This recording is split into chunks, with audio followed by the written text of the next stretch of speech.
Welcome back. Before we dive into the licensing steps, let's clarify what an adjuster actually does. You are essentially a detective for insurance companies. When a hurricane hits or a pipe bursts, you go to the scene, inspect the damage, and determine how much money the policyholder is owed. It's a mix of construction knowledge, customer service, and investigation. And Texas is the heart of this industry due to our, let's call it, active weather. First, you need to know which license to get. Do not waste your time with a property and casualty only license. You want the Texas All Lines Adjuster license. Why? Because of a little magic word called reciprocity. Texas has the most powerful license in the US. If you hold a Texas All Lines license, over 30 other states will accept it as valid. It allows you to work essentially nationwide without retaking exams in every single state. It is the gold standard.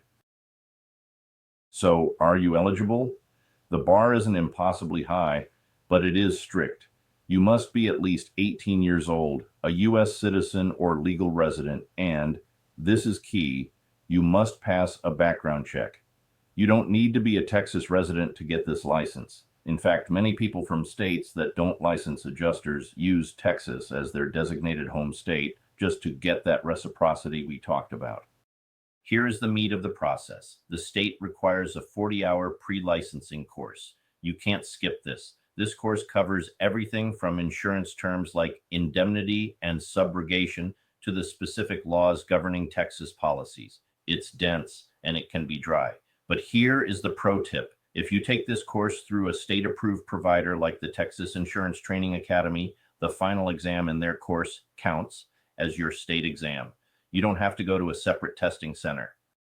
You have two choices for this training, online or in person. Online offers flexibility, sure, but the Texas Insurance Training Academy is famous for their in-person classes in Irving. Why go in person? Networking. The person sitting next to you might be a hiring manager for a firm, or they might become your partner on a storm deployment next year. In an industry based on trust and referrals, those face-to-face connections are worth their weight in gold.